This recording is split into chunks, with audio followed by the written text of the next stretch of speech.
Et sur cette question, on va se tourner vers notre invité, Michel Amargé, journaliste, spécialiste du cinéma africain et cofondateur de la revue Awa Télé, que j'ai ici avec moi. Monsieur Amargé, bonsoir. Avec la disparition d'Idrissa Ouedraogo, le cinéma africain est orphelin aujourd'hui, comme le disait Philippe Randria-Rimanat dans le sujet qu'on vient de voir maintenant. Oui, parce qu'il a porté les couleurs du cinéma du Burkina et de l'Afrique de l'Ouest assez haut, avec ses premiers films qui ont été remarqués au Festival de Cannes, comme on vient de le dire. Et donc, il a donné une grande amplitude déjà par ses coproductions, par son style qui a impressionné. Il a eu beaucoup de prix de critiques, etc., qui ont impressionné par sa rigueur cinématographique et sa qualité de construction des personnages. Idrissa Ouedraogo a fait les scénarios de ses premiers films, et ces scénarios mettent en question des valeurs qui concernent la société sahélienne, beaucoup, mais aussi des drames humains qui ont contribué à son audience. Mais quand on défile dans les coulisses du festival panafricain, le FESPACO à Ouagadougou, on sent que cette relève est bien présente, qu'il y a cette énergie vibrante, cette envie de faire encore du cinéma. Est-ce que c'est pas ça qu'on doit retenir aussi aujourd'hui ? Oui, ce qu'on doit retenir peut-être, c'est qu'au-delà des grands films qu'a fait Idrissa Ouedraogo, on doit retenir aussi qu'il a beaucoup travaillé pour la télévision, qu'il a fait des séries, en particulier une série qui s'appelait Kadi Jolie dans les années 2000, qui a eu un grand succès, mais qu'il a aussi fait des spots de sensibilisation, des films pour lutter contre le sida. Et donc cette manière aussi de diversifier l'approche de l'audiovisuel est très importante et a été très motrice aussi pour les cinéastes qui sont venus après, de la génération des années 2000. Parce que Idrissa Ouedraogo a été très vu sur la scène internationale dans les années 90, et puis dans les années 2000, il s'est recentré vers le Burkina Faso. Il est rentré chez lui et il a essayé de s'occuper de distribution, de production, en aidant les gens avec sa société de production, les films de la Plaine. Et c'est un modèle, c'est un grand frère pour beaucoup de cinéastes africains, aujourd'hui encore. Donc c'est quelqu'un qui a été un modèle. Il n'y a pas que ses films, il y a aussi sa personne, très charismatique, il était très grand. Que vous avez rencontré d'ailleurs. Voilà, que j'ai rencontré à plusieurs reprises. Voilà, depuis qu'il a fait des films, on s'est vus, j'ai fait des entretiens avec lui, on a été jury au FESPACO l'année où il était président, j'étais dans le jury. Et donc, on a beaucoup discuté de cinéma. Et c'est quelqu'un qui avait une grande personnalité, une forte carrure. Il était très grand.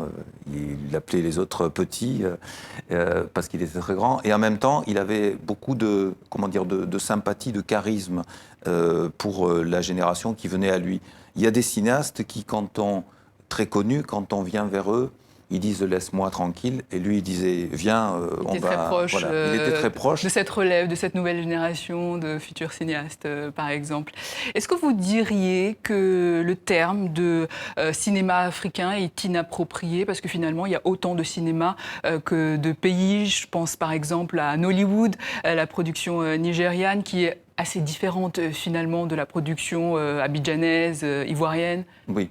Moi, je préfère le terme des cinémas africains, oui, au pluriel, parce qu'effectivement, il y a une pluralité. Ce qui se passe au sud de l'Afrique, avec l'Afrique du Sud, tout ça n'a aucun rapport avec ce qui se passe dans le Maghreb, avec le Maroc qui est aujourd'hui en pointe, ou bien dans l'est du pays, où le cinéma est plus difficile, mais où on essaie d'en faire aussi, en Éthiopie, tout ça.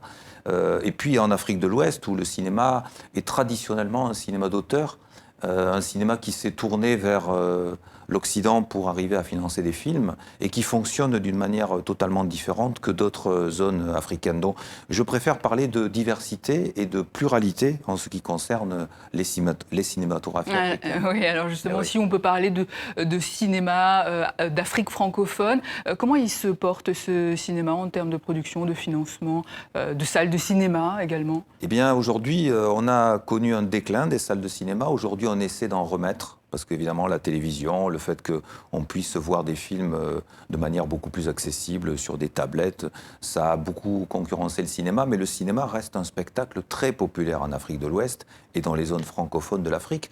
Donc, il y a quand même quelque chose qui revient, qui se réinstalle.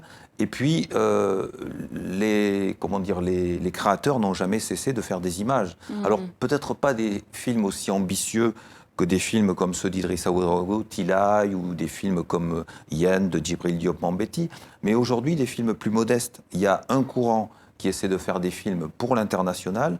Et puis, localement, il y a des films qui se produisent pour les populations locales, qui ne seront pas doublés dans d'autres langues et ne sont pas destinés à d'autres pays.